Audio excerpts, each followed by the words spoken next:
Look, I'm a fan of products that actually work and of products that you can feel.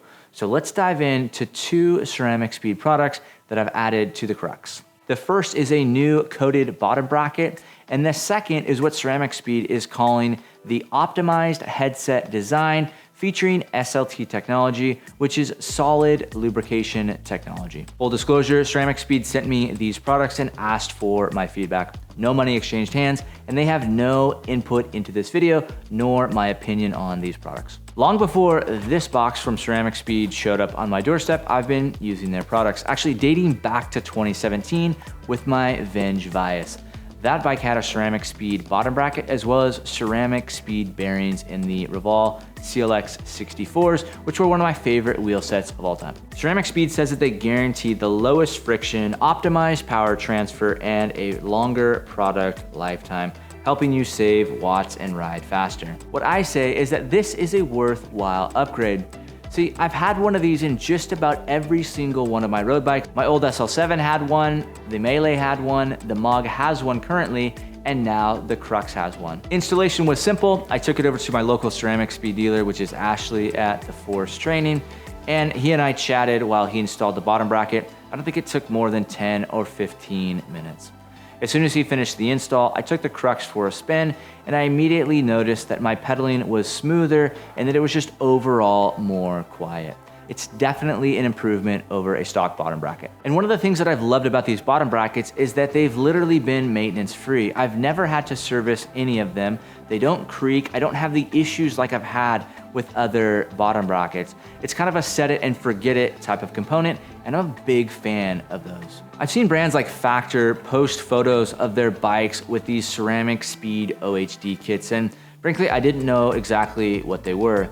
And CeramicSpeed says that they use a blend of oil encapsulated materials to produce a self-lubricating, corrosion resistance, and maintenance-free bearing, which is pretty cool when you think about the position of the headset and just how much abuse it takes. In my mind, all of that like tech jargon kind of translates into a headset bearing that you don't have to worry about. You can kind of set it, throw everything you want at it, and forget about it. And if you've ever put your bike on the back of a vehicle or on the back of a van, in my case, and traveled with it for long distance, you know just how much road grime and dust and rain and just abuse these components take simply from being on the back of a vehicle. And while this isn't one of those products that translates directly into watts or speed, what it does do is save you a lot of headache, especially if you're someone who's riding a bike with integrated bar and stem and cables. Value is one of the hottest topics when it comes to under the hood improvements like CeramicSpeed's.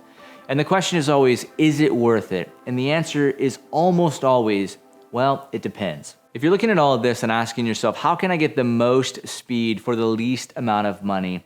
I think there are other areas where you ought to look first. So I think the low-hanging fruits in those sections are probably tire and tire pressure, an aero helmet, clothes, wheels, a bike fit, positioning, handlebar width. I'd start there before you move on to any of these other smaller products that give you the marginal gains. So how does this translate for someone like myself who's an everyday athlete?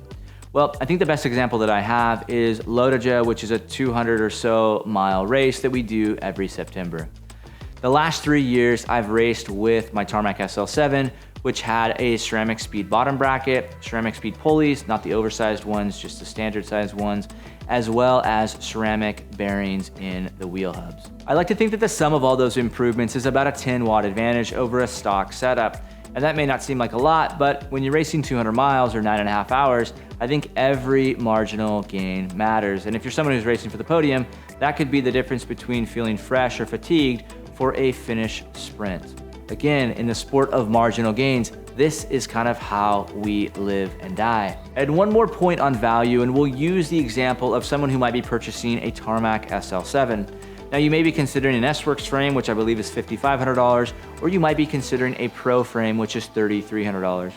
What if instead of buying the S-Works frame, you were to save $2,200, buy the Pro frame, and invest the rest into CeramicSpeed products that are actually going to make you faster? And the same logic applies to group sets. Instead of getting a Dura-Ace or a Red group, just get the Ultegra or the Force Group and spend the extra money on products that are actually going to make you faster. If you want the best of the best and you want something that's going to provide a real world advantage, I think CeramicSpeed components are fantastic. And I think a bottom bracket and this maintenance-free, headache-free OHD kit is a fantastic place to start. If you have any questions, drop me a line below or shoot me a message on Instagram. Until next time.